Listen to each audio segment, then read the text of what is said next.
Happy Thursday, everyone, and welcome to the morning show right here on Main Street TV, where I come back into town and the snow is kind of almost all gone.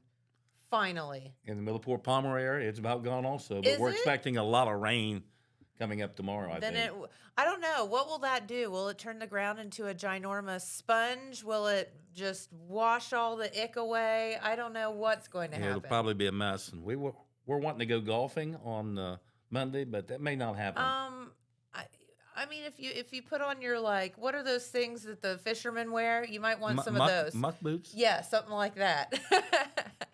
But welcome. We appreciate you all for tuning in. Want to thank our good friend John Pelletier for filling in for me for a couple of days while I was at a convention. And we do have our good friend Rick Ash with us today. And we're going to talk about all things radio, which is really, really fun. We're going to talk. We are newly acquired by Total Media. Yes. So we're happy to be with Total Media, and our market is I think it's designated as the Point Pleasant Gallipolis market, and also Millport Pomeroy. Sure.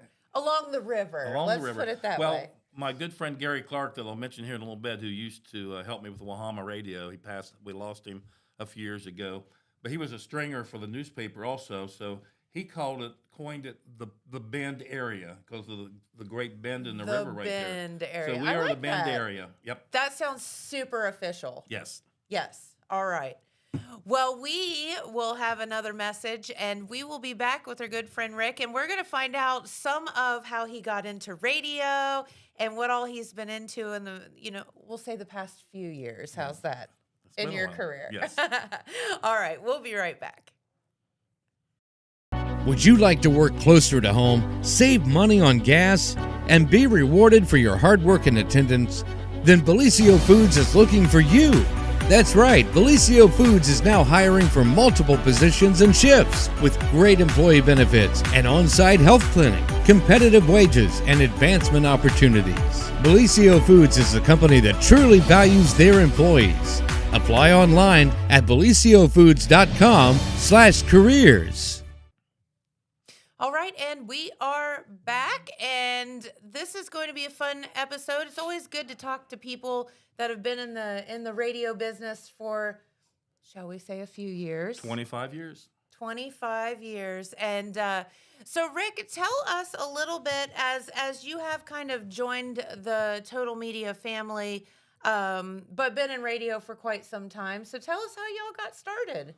Well, it started for me back in grade school, actually. Really? My dad and mom both graduated from Pomeroy High School, so I was taken to all the Pomeroy football games and basketball games by my dad. Makes sense. And at the time, WMPO, they weren't live broadcasts. They were taped. They were replayed on Saturday mornings. So instead of getting up That watching sounds familiar. Roadrunner and Bugs Bunny, I was up listening to the replay of the Pomeroy football games.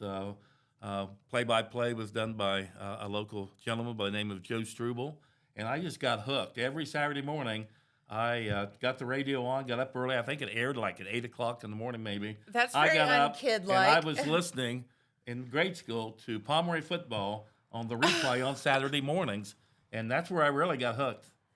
That is awesome. So when you're a little kid and you're listening to these football games, are you like, I'm going to do that someday?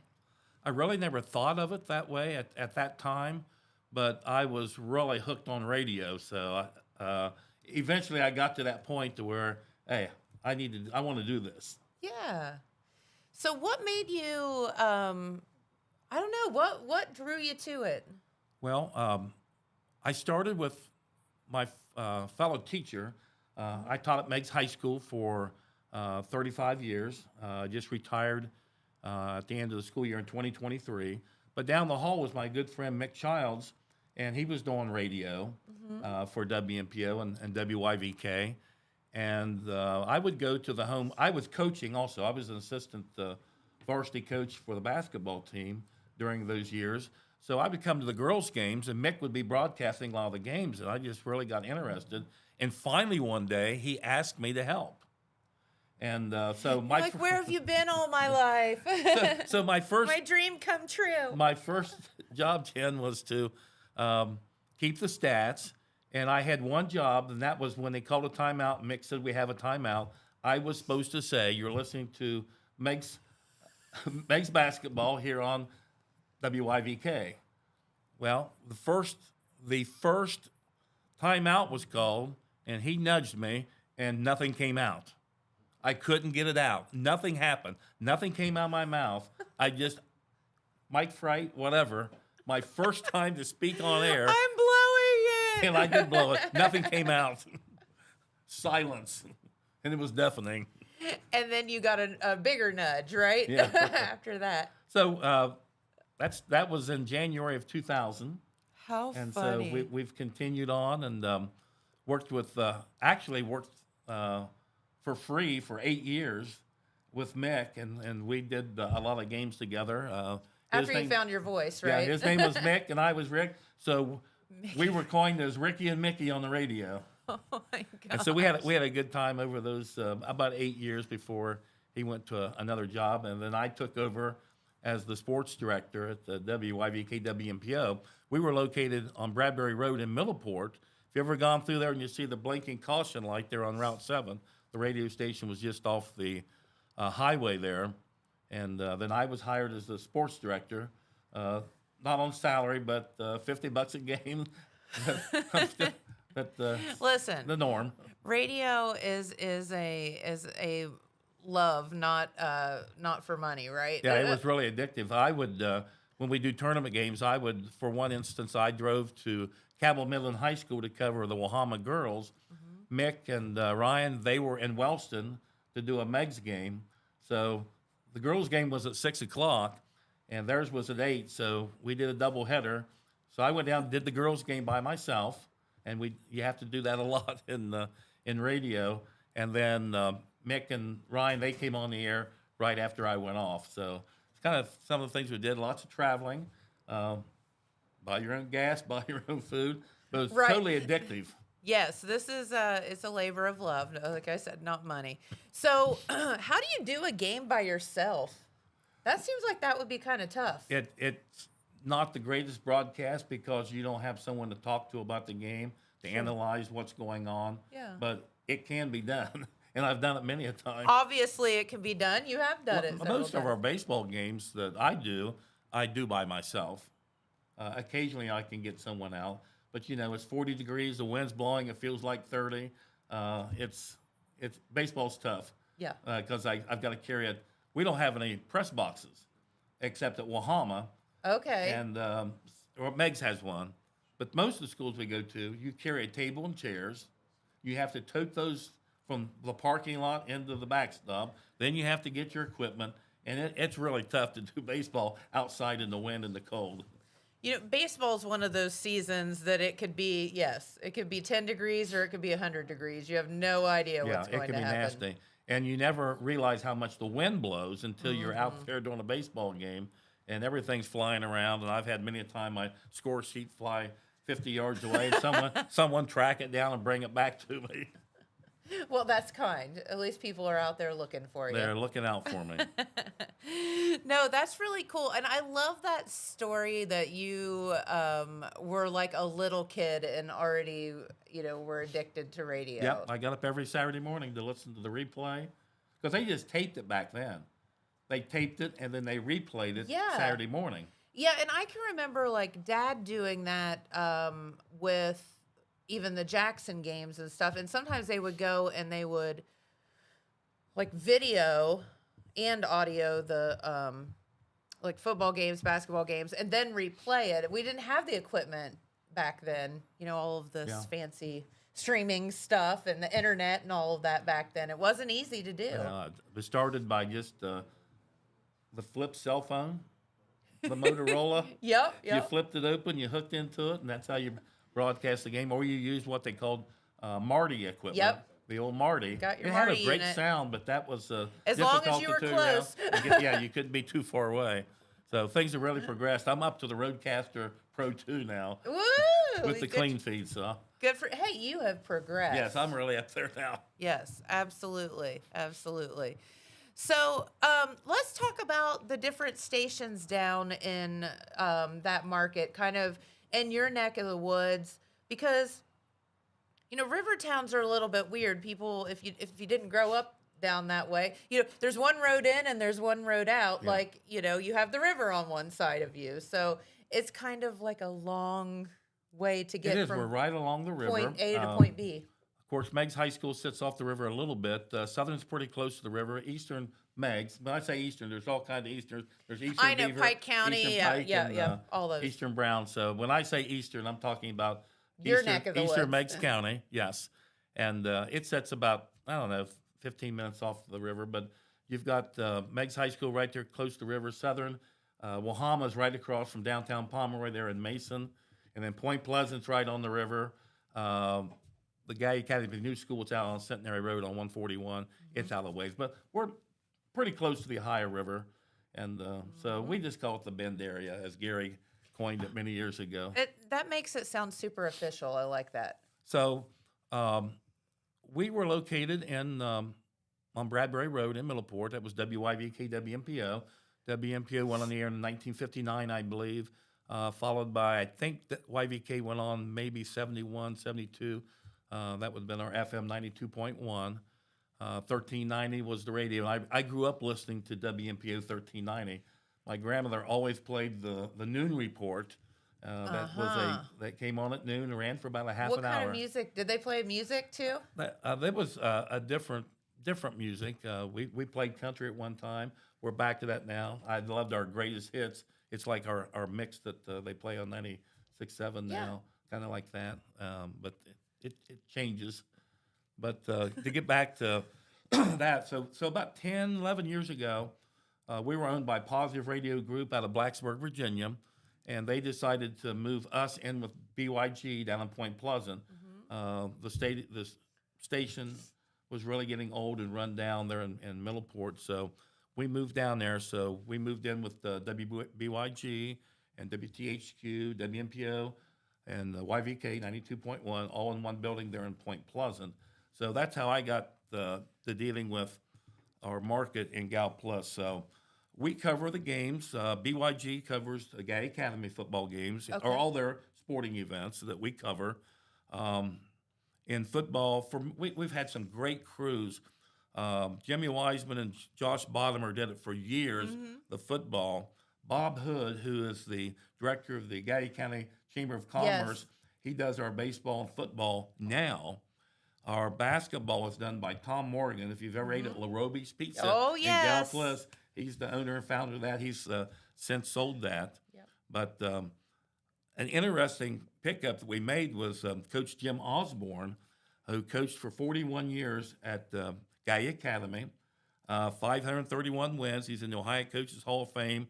He's in the Gay Academy Hall of Fame. But he started his career in November 21st of 1969. Now, the thing about this is there was a doctor there. His name was Dr. Gerald Valley, Dr. Valley. Dr. Valley, If you know Dr. Valley, that was his first game, and that was Coach Osborne's first game. So we now have Coach Osborne as our color man on our basketball games. So they were both there on November 21st, 1969. The first game was against my Meigs Marauders and Coach Carl Wolf. So I think they beat us that night. But anyway, that started, now listen to this, Jen. That started the streak for Dr. Valley, and I just got the update from Coach Osborne. 1,265 straight games, home and away, for 57 years that Dr. Valley has not missed. Stop and we honored him at the Gay Academy at Meigs game back when we played. But think of that, 57 years. So I sat in for Tom Morgan one night, and someone come up and says, where's Dr. Valley? Okay. So Coach Osborne gets on the phone, calls him. He says, I didn't know there was a game tonight. So they finally got him in the gym. You have to be here. I guarantee you they would have stopped the game until he got there so that his streak would stay alive. But can you believe that? 1,265, 57 years, has not missed the Gay Academy basketball game, home or away. Now, Coach Osborne That's is incredible. one game behind him because the funny story is he got ejected one game, and so No. that broke his streak. Okay, there has to be a story to that. What happened He there? got ejected. He didn't feel he deserved it, but he did. He got ejected from the game. For So- announcing a game? What? No. He was This coaching. was just coaching a He game. was Okay, coaching a game. okay. So during Coach Osborne coached for 41 years. During that 41 years, the streak was alive with Dr. Valley Yes. and Coach Osborne. But Coach Osborne got ejected one game, so he fell out. He lost his streak. Wonder if Dr. Valley had anything to do with that. No, It's like, I want to be the only one with a Yeah. streak. No, I'm just kidding you. But think of that: 57 years, That's- never missed a game. That's completely insane. Our Point Pleasant crew, that's WTHQ. That's on our FM translator 94.1, and they do Point Pleasant High School sports. And I want to mention for years, Rick Simpkins and the former head coach there, Steve Safford, did the games. And Rick also did baseball and softball, did that for a lot of years. And also with our station manager, Kevin Knott, who we lost a few years also. So now it's Jeremy Bryant. He's the police fire chief in Point Pleasant, the director of the Mason County Office of Emergency Management. And his collar man is Scott Justice, owner of Crow Hustle Funeral Home in Point Pleasant. And I'm really excited about our basketball guy. He's just out of high school, and his name's Brant Wilson. And Oh, fun. we got to get the young guys in Yes. because Dan, Pete, Rick, Bob Grillo, Jeff Thacker, we're getting up there. We don't have too many years left. Oh, well, you never know. And then, of course, I deal mostly with WYVK, WMPO. We cover Eastern, Southern, Meigs, and Wahama. That's our Bend area teams, the four of them. Sure. And we cover most of those games on WYVK. Occasionally, if we do a doubleheader, we'll put the Meigs games on WMPO. Our Meigs football games are all on WMPO, and then Eastern, Southern, Wahama share 92.1 for those broadcasts. My man for many, many years was a fellow by the name of Jimmer Soulsby. He's a guy that also has a big streak. For 31 years, or 33 years, he did the Meigs football stats and did all the stats. And so I spoke with him this morning. I said, how many Wow. years was that? It was 33. And he helped me. He was my color man for a lot of years once I took over in 2008. And we just had the greatest time. Stephen Wood helps me now. And Brian Allen is another person who teaches at Southern High School. All these guys were former coaches, except for Jimmer, but he probably coached some lower level stuff. So we have really, really a good crew that does the games. So, like I said, we do baseball on WYVK for all of our four teams. And we also do some volleyball games. Wow. Now, volleyball's the tough one. That's tougher to carry. I would think so. Reason being, the kids wear the ponytails. You can't read their numbers. You want to get the pass. You want to get the set. You want to get the spike. So all those names in volleyball happens really, really quickly. Sure. So it's really difficult to call at times. We did a regional game this year with Southern as they advanced to the regionals. It was up at Zanesville High School, and so we covered that. exciting. So we cover volleyball when it gets into the tournament play, Sure. and we've done that for several years. So how is it really? It seems like it would be so challenging to cover different sports. How do you move from one sport to the next? That's a lot. If we start in the fall, the biggest thing with football is you can't see their numbers half the time.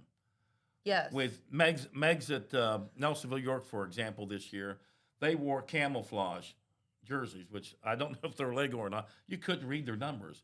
Athens at home had oh no. these light green numbers, and you couldn't read them. So that's the biggest thing for football is being able to see the numbers and give the kids their due. That may or may not be little Bobby out there. We're Yeah. not sure. Of course, football's a little slower paced. It's a little bit easier to broadcast. Basketball's a little more difficult. I will say the most difficult basketball game I ever called was against Jackson at home at Meigs. It's been a few years ago. But the Jackson players were all about 6 foot tall. They all had their heads shaved, and their numbers were 20, 21, 22, 23, and 24. And they all looked alike. That was just mean. That was the most difficult basketball game that I've ever done. That sounds about right. I think they were doing that on purpose to you, don't you think? Maybe. So it's interesting. You know, we were just at a convention in Columbus, and you're talking to people, and they're like, you know, well, where are you from? Well, we're from Southern Ohio. Well, Cincinnati? No, the other Southern Ohio, like the other way. Yeah. And then it's like you get the blank look. You get the blank look because they have no idea what the heck you're talking about. I'm like, well, kind of closer to West Virginia. And then they really get confused because there's like, because, you know, anywhere south of I-70 is somewhere around Tennessee. But anyway, my point to that is it is an interesting thing when you get on into these river towns and whatever, you're covering things in multiple states. Well, let me say this. And it's a lot. When you go to, we go to Wahama and we do, let's say, they won a state championship in 2012 and they won it this year also. So I want to throw that out. Wahama baseball, 15, 16, and 23 state champs here in the recent years. Coach Tom Collin and Coach Billy Zussman.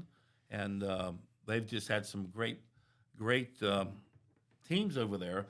But if you go any further than Ritchie County, which is about an hour and 15 minutes away, you're looking at a 3 to 3.5 hour drive up into the mountains. Sure. And last year I covered a basketball regional game, and it was at Tug Valley, and that was over 3 hours away. So if you get into West Virginia, you start doing away games, single A. Yeah. Because the single A teams are all spread out, and there's only about 40 of them in the entire state, 40, 43. And it's a pretty big state. Yeah. I covered them in football one time, and I think it was Pine View, West Virginia. It was about a 3.5 hour drive. Had to go through the Turnpike toll booths 4 times down, I think, and 4 times back at $4 a clip. And that was an interesting trip. It was fun. I enjoyed it. By the way, by the time you get down the West Virginia Turnpike, like they should have like chauffeurs driving you down that thing or something by the time you get done paying them to get up and down that road. What I did one My time, gosh. I pulled up to the booth and I said, "That'll be $4, please." And she looked at me and I said, "You should be paying me to drive on this road." That's right. I had to hand her $4 anyway. I mean, they don't think we're as funny as we. I can remember. Didn't it used to be that you just threw some quarters in the little change thing and kept on driving? It's up to $4.50. And now we're at $4 something now. $4.50, I believe it. I It know. raised up to it. My aunt lives down in Lake Norman, and you drive down there, and it's 3 or 4 toll booths each way at $4, whatever a pop. And you're just like, what is happening? Anywho, but those are the challenges that people, that live in the middle of the state or whatever don't really quite understand about what we deal with down here, and the geography of the spread outedness of it, if that makes any sense. Yeah, especially in West Virginia, you got 43 teams in football, and they've went to 4 divisions now. So when you travel, you travel. Mm-hmm. And so I've done it. It's been fun. Hey, listen, it's like a fun road trip every time. Yeah. Or I guess that's how you have to look at I it. want to talk about our coaches show. Please. So do. one of our great advertisers is Mark Porter. Yes. And you probably know Heard about of them that. before. Yeah. So Mark's first store was in Pomeroy, downtown Pomeroy. And Okay, I didn't know that. I did several remotes there with him. And so one morning. The car ferry? Yeah, the car ferry. Mark Porter, the car ferry. Did he wear his car ferry outfit? No, but I was there when one of our teachers, Kathy Reed, who worked at the high school as a teacher. She also owned the fabric shop in Pomeroy. And I was there the day she brought the tutu in. It was about yay wide. And How wide? It was wide. Mark's pretty big. He's about 6'5" or so. He's a big dude, just great, in general. Yeah, great guy. So after the remote, Mark says, "You know what? We need to do a Saturday morning sports show." Love it. Perfect. So that was in 2011 or so. I said, "Let's do it." Yeah. So we did. So we started, and Mark was the host there at his store. He has a table set up. And back then we were doing phone lines, so we'd run it into the Oh, fax so you machine. did it at the We car did, lot. We did it at the car lot Fun. inside Yeah. in the showroom, and we're getting ready to head into our 14th year, and now we're in the new store up behind Meigs High School, behind the University of Rio Grande Meigs branch, Okay. up on the hill, the GM store, and he's got us a place just about like this when you first walk in the door. So you have your own And so set now. we've got our own set, and Real deal stuff. So we have coaches from Southern Eastern Meigs and Wahama come in. So we run it for an hour and a half, and for Southern it's Coach Cassidy Wilford, Coach Jason Jackson for Eastern. We have two Wahama coaches come in, Mike Clace and Scott Johnson. They come in for Wahama. They're there every week. And Nolan Yates is our new football coach at Meigs. This year, 100%. Everybody was there, or they called in. Yeah, we have That's great super cool. participation in this. Now, is this talking about It's each sport, or no, are we it's the football. more football oriented? Football Friday night recap, and we do all the scores. That's And then we awesome. do the interviews with those 5 coaches, and we do 20-minute segments. So Southern comes first, then Eastern, and then Wahama, and then Meigs ends it up, and then we got the last 10 minutes. We kind of recap everything, talk about what's going on next week. It's really a popular show. We get lots of comments on it, and everywhere I go, people are talking about it. Well, of Heard your show, course. great job. So we have a lot of fun with it. So tell us exactly where people can find that. That's on 92.1. Okay. Download your Total Media app, and we're right there, 92 Hank FM. So here's the thing. Let me just tell you, that Total Media Radio app, I want to take a second and plug that, because if you're on vacation, if you're traveling somewhere, we all know radios run out, right? Like, so you have to be in the same geographic Right. location as whatever the radio station is. Well, not anymore with technology and that Total Media Radio app. You can listen to any game you want to. You can listen to any station that we have here on that app, and it is so convenient. You go back and forth between different stations real easily. Yep, you just literally you pull up the app, you click on whichever station you want to listen to, and there it is. It's like magic. Yeah, it is. One of my best things I ever did on radio, most interesting, let me put it that way, was that we hosted Red Caravans for several years when we were still Super cool. in the Middleport Pomeroy, in the Middleport building before we went to Point Pleasant. We were not an affiliate once we went to Point Pleasant. They went a different direction on it, but we would do it over to Riverside Golf Course, where I'm a member, and their big fancy clubhouse and their big banquet room. I would set up in the clubhouse, and where you're going to pay and all the equipment Yep. is. So I would set up in there, had my sign up behind me, and I was able to interview people such as Second Command Phil Castellini, General Manager Walt Jockety. The manager at that time was Dusty Baker. Got to interview him a couple times. Tom Brenneman, Chris Welch of Cincinnati Fox Sports that do the Reds games. Tom Browning, Brandon Phillips, some of the guys, a couple guys off the '90 World Series team, That's Glenn awesome. Bragg and Eric Davis. Yes. But my most favorite, I got to interview Marty Brenneman.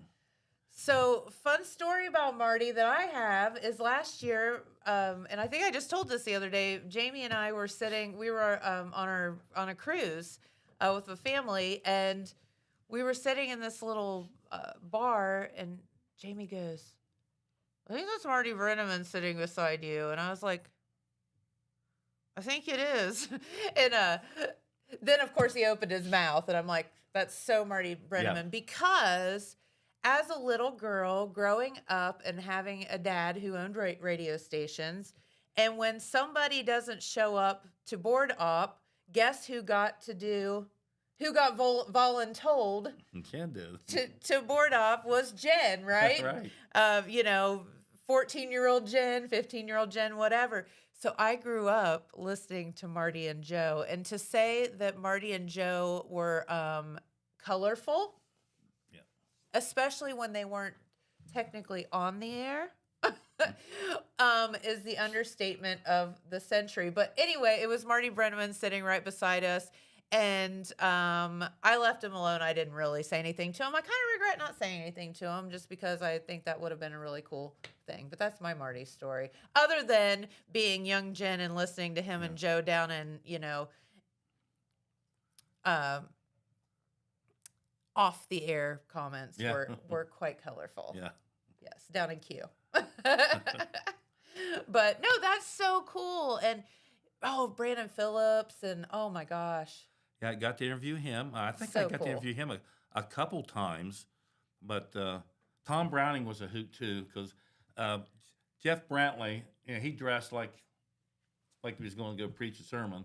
Nice. And Tom Browning, he looked like he went to Goodwill for all Yeah. his clothes. But they were really, really fun and really nice to me and let me ask what I wanted and Love that. got good responses, and so that was a lot of fun. We did that for about 6 or 7 years maybe over at the Mason Golf Course and had a lot of fun on that.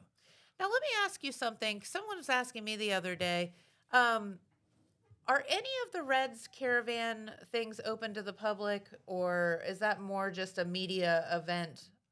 We did it by invite there, Okay.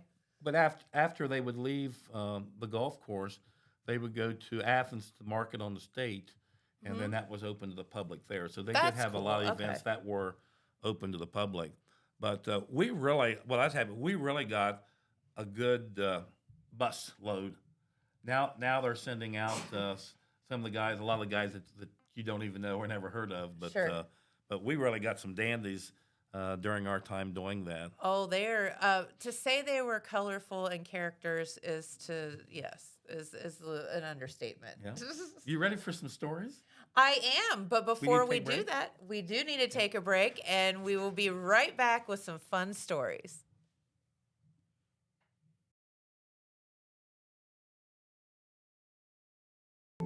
At Vinton County National Bank, we believe in supporting the areas where we live and work.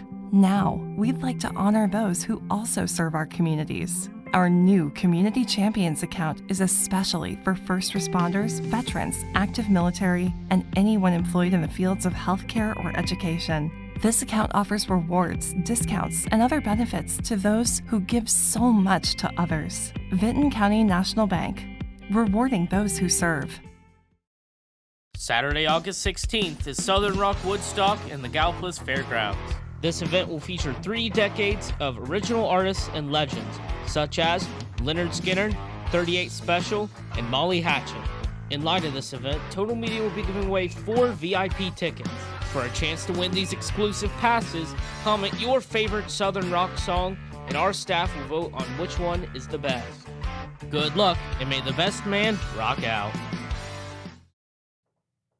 All right, and we are back with our good friend Rick Ash talking all things radio this morning. It's been a lot of fun, and you have come equipped with some fun radio stories, which are always a blast. Yeah, I don't know if this happens to everybody else, but I'll go ahead and tell my best one first, then we'll work our way down. Some of them are real short, but I got to preface this by saying that I did Wahama softball girls won state championship 3 years in a row. And That's cool. Prior to their first championship, we were broadcasting some games over in Hartford, and they have a press box, but it's really small. They have someone keeping the scoreboard, and then someone doing the PA, and then me. Well, they usually do high school girls usually do it, and so the girl sitting beside me was someone that I have known because she was the granddaughter of a couple teachers that I worked with at Meigs High School, and then also her dad and her family own the Riverside Golf Course, and her name is Mary Roush. Okay. And so Mary played the music, and she did the PA, and did just a fabulous job. So just keep Mary Roush in mind, okay? Now here comes the story. Okay. So we were going to Little Creek Park in South Charleston, up on the mountain. That's where they were playing their first tournament game, and we were going to cover it. First time I remember them ever going there, but we went, table, chairs, toting it around, 200 yards from the parking lot to where I had to go. But anyway, let me start at the beginning. I've jumped ahead. Really excited about calling this state game for the Well, yeah, Lady I White mean, Falcon. So I get very up that morning. I get ready, and I always get there hour and a half ahead of time, maybe 2 hours ahead of time. So I got up, I got ready, really excited about this game. I was fired up. I took a personal day from school, and so I got dressed and went back into the bedroom to tell my wife that I was going, and nothing came out. I hadn't talked to myself all morning. I had laryngitis. No. Nothing came out. It was at most a whisper. I couldn't get anyone to go with me because everyone was working. So I was by myself. Okay. So in my case, I had some Hall's cough drops that I've had in there probably about 5 years. So I was They chewing were on about those, half melted. And... chewing on those all the way to South Charleston. Oh, no. Okay. So I thought if I turn my mic up, if I turn it up just a little higher than normal, and they boost me up at the station, I could get through it. But all I had was this, and I couldn't talk. So we go on, I call in, we go on the air, and getting ready to do my pregame, I couldn't talk. Nothing. It was just a whisper. What am I going to do? I'm thinking. So I turn around, and I look in the stands, and there sits Mary Rouse. Poor Mary. She's a senior in high school. She's got the red hat. She's got glitter all over.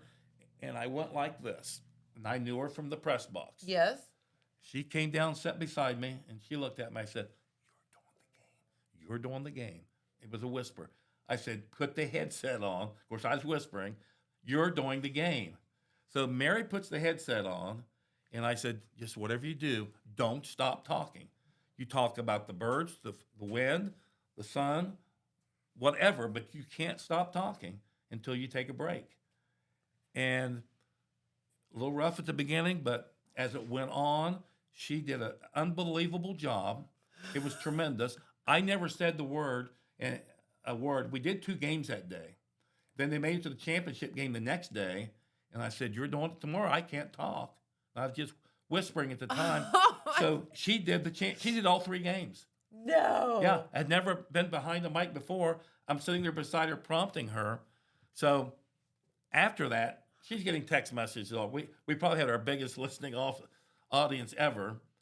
So Mary goes to WVU in the fall. And she has to write an essay, and that's to become the Mountaineer with the gun, if you've ever seen it on TV. Yes. Mary, and I think she added in that she did radio, and she got to be one of I think the second only female Mountaineer.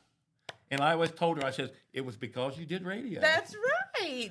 So that was one of the, I think one of my best stories ever. That I is encountered. such a good But story. I missed the entire state tournament because I couldn't talk. Hey, well, you could say you were there. Yeah. And then another, we were going to do I don't know, it always happened with Wahama, but Brian Allen, Gary Clark, and I were headed to St. Mary's and to do a football playoff game. And we went up Route 7, across what I call the new bridge. It goes to Route 50 into South Parkersburg. Sure. We get to the exit where you turn up to get on 77, and we were at a red light, and I pressed on the accelerator, nothing. My transmission went out. Oh, So, no. I'm looking around. Brian's back on his phone. He's no help. Gary's just doing this. So we get out, and we have to shove the van into a hatched-off area, but we're right in the middle of the intersection. We get it back to where cars could get through. And so we call a wrecker, and it came out of Mineral Wells, West Virginia. Okay? So he said, "It's $300 up front." I got my checkbook out. He said, "I'm not taking a checkbook." He said, "I'm not allowed to take it." Credit card. I never had a credit card in my life back then. Yeah, different time. Brian, you got a credit card? No. Gary, you got one? No. So Gary pulls out 3 $100 bills. I carry at most $8 in my pocket Right. at one time. He pulls out 3 $100 bills, gives it to the tow truck, and I write him a check for $100, and all was well, we thought. So now we got to get off the road. Okay. And he said, where do you want it? I said, take it to Mark Porter in Pomeroy. Oh, that's great. I'll visit my parents. He said, I went to Meigs High School. He come from Mineral Wells, from Meigs High School. Parents lived in Pomeroy. He said, I'll be glad to tow it there. So he takes off and tows it there. But before, all four of us get in the front of his cab, and he takes us up the road about a quarter mile and drops us off beside the road. He leaves us. Well, any Wahama fan going that way would have exited up on the 77, and we're up here, the exit's here. They would not see us. And so I said, what are we going to do? Brian says, Dad will be here in 5 minutes. So when I look back and Brian was on the phone, he called his dad. We stood there for 10 minutes, and his dad, Roger, pulled up and took us to St. Mary's to do the ball game. Okay, that was fortunate. Yeah. So we got to do the ball game. But I lost my van. Oh, no. So I know you got Pete coming here. So just some real quickies here. I went over to Wahama to do a baseball game, and the tough thing about baseball is getting their lineups. So Yeah. Tom Collin was the coach, and he said, he was something going on. He said, you make it out. He said, you know who I normally start. So I made their starting lineup out. No. Yes, I did their lineup and took it up in the press box, and we did it on. I was able to do Southern baseball, 8 straight regional appearances a while back. Coach Ryan Limbley was there. Did a Meigs district game in Chillicothe. Uh-huh. Set it behind at the Unioto. Yep. Set it behind the backstop there. I did the game, and then I went out in the car and got dressed and umpired the next ball game. I was a fast-pitch softball umpire also, as well as a football official for going into my 50th year. Are you going to ever retire any of your hats? So another one is at Wahama, when you're in a baseball game, and just tell me when to shut up when you're ready for Pete. I got more here, so just tell me when. This person calls in after the game, and one of the fans said, hey, Rick, they call in, a friend of mine called in from listening out of town. They want to know what a sun delay is. And so they knew what it was. So at Wahama, you're looking right at the Pomeroy McDonald's. Behind Pomeroy McDonald's, a little area called Monkey Run. Monkey Run. Pete knows. Pete knows. So I'm talking about the sun. And I said, we need to get that over the hills of Monkey Run. So if it's a cloudless day, there's a sun delay. The umpire can't see, the batter can't see, we can't see, nobody can see. So it's a 15 to 20 minute sun delay. So that person was wanting to know, what's Rick talking about when he's talking about a sun delay, and why is there a monkey running around McDonald's?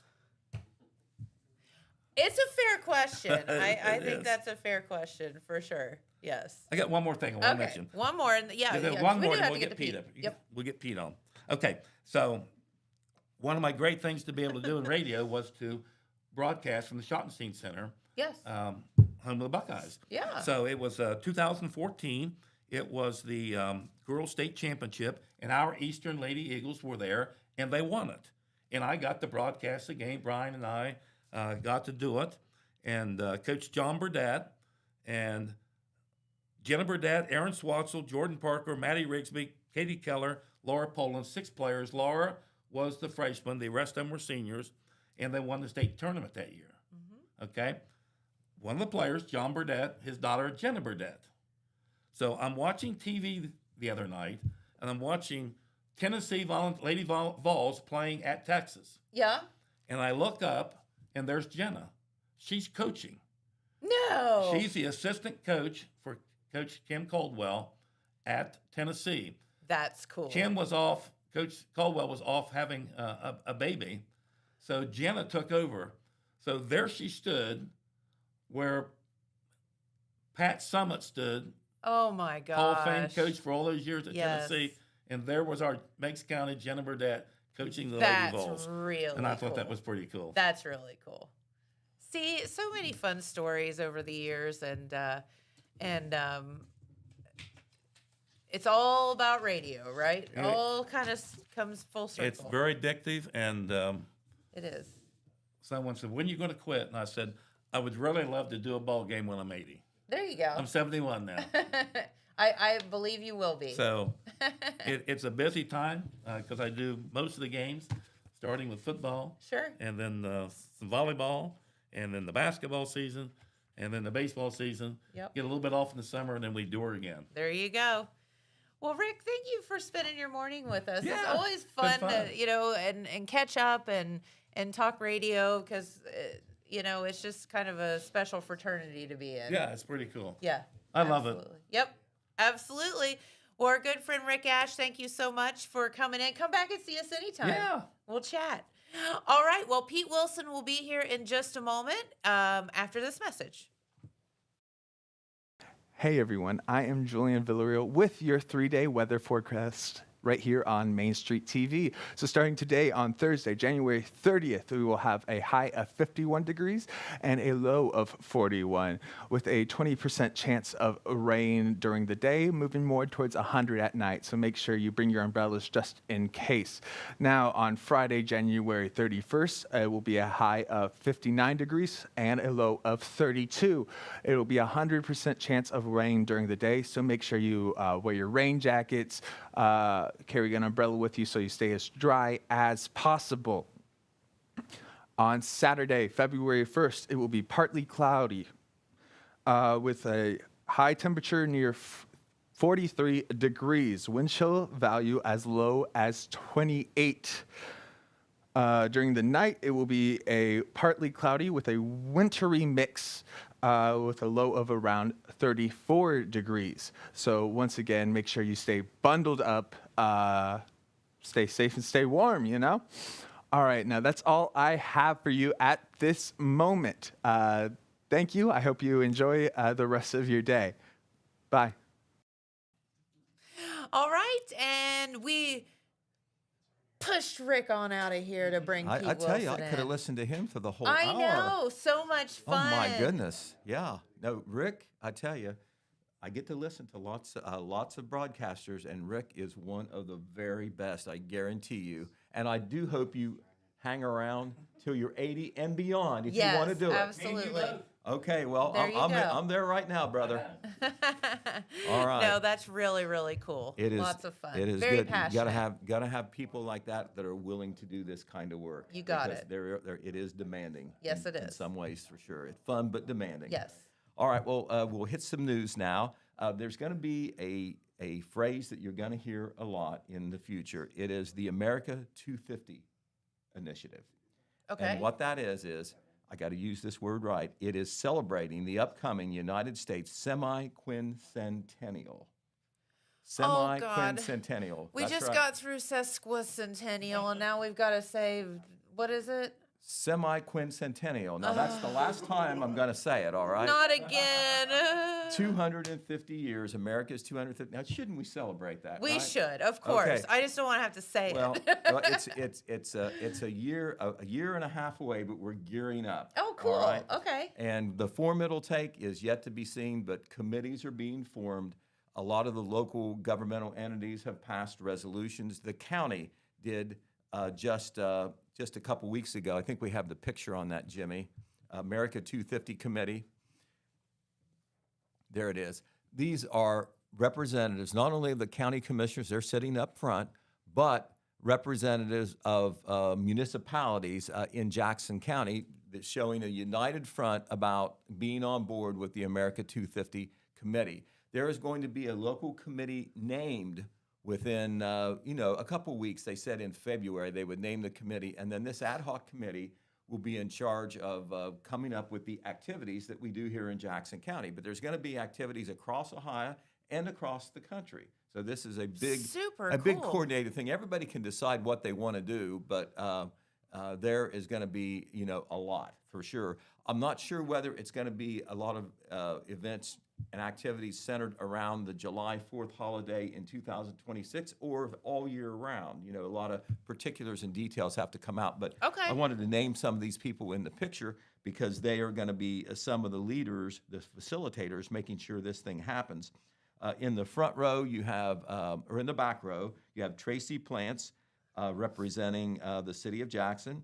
You have Jackson County Convention and Visitors Bureau Chair Kay Howe. You have Jackson Mayor Randy Evans, Colton Mayor Jim Milliken, Jackson County Economic Development Partnership CEO Sam Brady, Oak Hill Mayor Paul McNeil, Wellston Mayor Anthony Brenner, City of Wellston Administrative Assistant Mindy Eisenagel, and Jackson County Development Partnership Development Specialist John Stabler. So, I mean, a lot of folks are involved in this, a lot of our leaders, and there's going to be other people involved, not only governmental people, but community people to make this really special. In the front row, of course, you have your Jackson County Commissioners. From the left, John Hensler, Donnie Willis, and Paul Haller. I'm sure it will be very, very special. I know at Colton and Jackson, there have already been resolutions passed saying that their respective municipalities are on board. Yes. So we'll see what happens there. Big party coming in 2026. All right, the Jackson City Council needs a third ward councilman. Remember, H.D. Crabtree Yes. had to resign his seat because he and his wife moved just outside the city limits, Yeah. and you got to live in the city to be on city council. They had a meeting on Tuesday evening, the Jackson County Republican Party's Jackson City Caucus, to make an appointment. Since this is a partisan position, HD was a Republican, so the city caucus of the Jackson County Republican Party Central Committee had the right to make the appointment. Well, they weren't quite able to do it because there are 4 caucus members and only 2 caucus members could be there that night. Oh. So they did make a tentative selection at that time. Erin Young, who lives in downtown Jackson, she has been active with the City Income Tax Citizens Committee Yes. back in 2020, and I know she indicated that she wanted to be involved again in 2025 on the income tax issue. But she was picked, but after thinking about it and reviewing with Jackson County Prosecutor Randy Dupree, they had to have 3 members, not 2. Okay. You know, I guess you call it that a quorum situation. Sure. And so they could have another Republican Party meeting. Aaron was the only person who stepped forward of interest, so it's not like there's any controversy here. Right. But Just need the people to vote on it. right, what they decided, yeah, and it wasn't that anybody was slipshod about their responsibility. One member was out of town, and another member got called in to work and could not get there. Gotcha. So they didn't know that was It going to happen. happens. Exactly. So what they're going to do is they can do it this way. Jackson City Council is also allowed to make the appointment.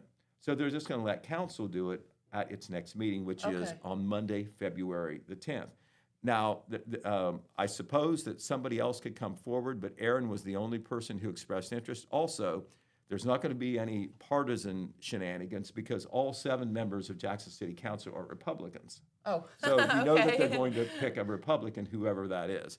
So that'll happen on the 10th. Speaking of the city of Jackson, you know, this is boring stuff, but so important.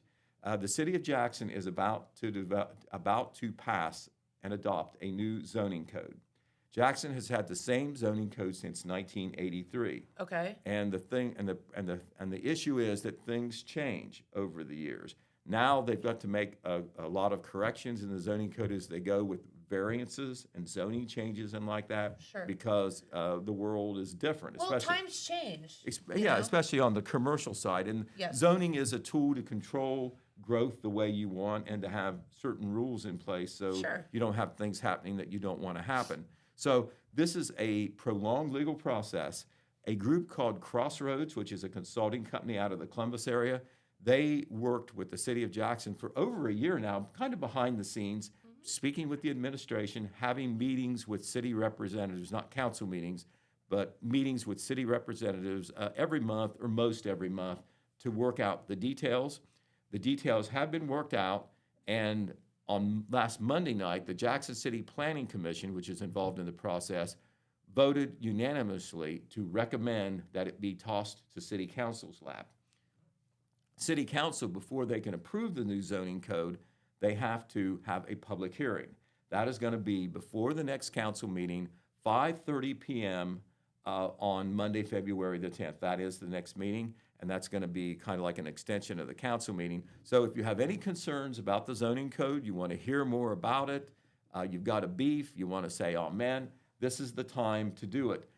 So what is in the new zoning code? A lot of those details haven't come out at the meetings. They've come out at these, these meetings behind the scenes. Sure. So you need to go online to the City of Jackson website or the City of Jackson Facebook page or call the City of Jackson and they will see that you can see all the details of the zoning That's code. what I was going to ask. It was funny. I had this conversation with somebody the other day. Is where do you go and find zoning information? I have not seen it, I will admit, but I am told that it's supposed to be posted by now. Okay. And I think that is We'll necessary. hold you to it. That is necessary for people to see what is involved in that. Yeah. So once again, that is a very important thing happening in Jackson. A couple of other things we want to tell you about. The Jackson County Commissioners at their last meeting voted to extend the deadline for dog kennel tags purchased for 2025. The deadline is always the end of January. That is this Friday. They are going to give a grace period of 2 more weeks. Is that for just kennel licenses or the all dog tags? That is everything. Dog Okay. and kennel licenses. Now, the deadline now is February 14th. You can still get them at the same price. That price is $14 for a dog tag, that's per dog, or $28 for a kennel tag, which is multiple dogs. And if you don't get them by then, that does not excuse you of the responsibility. It will cost. No, it just costs you more. It will cost you more, and you are subject to a fine because you're breaking the law. Yep. Now, I've seen past dog wardens get pretty tough on this when they felt like there's been some delinquencies, too many delinquencies. Well, So I think it's so very important, Pete, because people don't understand the dog pound. That's how it's funded. that is how. Off of dog tags. That is and how. licenses. That is how it's funded. It is a user fee, so I mean it's very fair. I think. We all want them to show up when we want them to show up, but they, you need to do your part in helping Right. It's as well. for them to do their good work out there, and they try to adopt a lot of those dogs, and we know they're successful. But dog tags can be purchased, kennel tags both, at the Jackson County Auditor's Office, the Jackson County Commissioner's Office, at the Dog Pound, of course, Quick Stop in Jackson, Main Express in Oak Hill, the Detour in Wellston, Paul's a Wild Kennel out in Franklin Township, Animals Unlimited out on Mount Zion Road, and Mount Zion Animal Clinic also on Mount Zion Road. You can also go online and do it too at www.doglicenses.us/OH/Jackson. Jackson. So, I mean, they make it very easy for you to Yes, do it. they You've do. got an extra 2 weeks to do it. I know it's an easy thing to put off, but don't do that. Okay. I mean, you have an obligation to the dog. I have my dog tags. Okay, so you're there. I do. The minute I get it in the mail, I get my new ones. That way I Oh. don't forget, and I'm doing my part. All right, well, very good. Plus, if your doggy gets lost, it's easier to get them home. That is exactly right. You can get that chip. Very important. All right, and speaking of basketball, since we had Rick Ash here today, Yes. The Iron Men will be back in action on Friday night, Okay. and they have a big game at home against Hillsborough. We'll be broadcasting that. Jackson now 12-3 on the year. Okay.